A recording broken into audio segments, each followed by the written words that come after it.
And in about 8 hours from now, polls will open here in Maryland. Today was the last day of early voting, and over the course of the last 8 days, more than 993,000 people have cast their ballots here. That is more than all early votes cast during the 2016 presidential election. WJZ is live at Morgan State University, where dozens cast their ballots. Rachel Menitoff with a wrap-up of early voting and also what you need to know for tomorrow. Rachel. Denise, we've consistently seen long lines here at Morgan State University and at early voting centers around our area. And tomorrow, I'm told, is expected to be equally as busy at the polls. On the final day of early voting, lines stretched for hours outside of early polling centers like Towson University, even up until the 8 o'clock closing.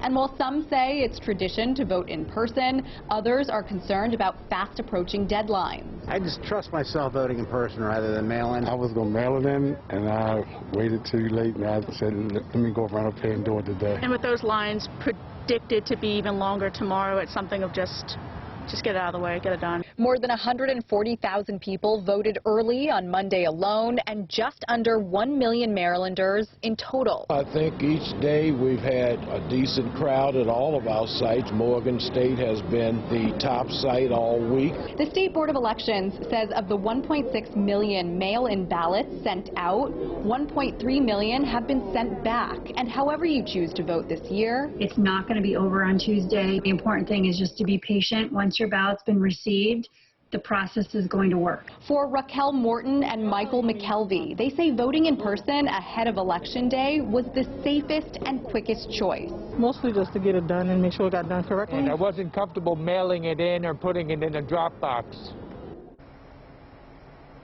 And polling locations open at 7 a.m. tomorrow morning. If you still have a mail-in ballot, officials recommend that you bring it to a ballot drop-off box by 8 p.m. tomorrow when polls close.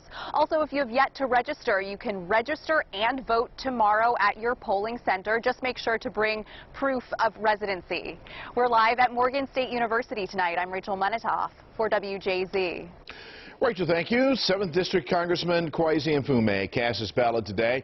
During early voting, the Democrat incumbent is facing off against Republican Kimberly Klacik in the high-profile 7th District race tomorrow. She tweeted over the weekend that she also had voted, encouraging others to do the same. And the 3 candidates running for mayor of Baltimore are making their final pitches to voters.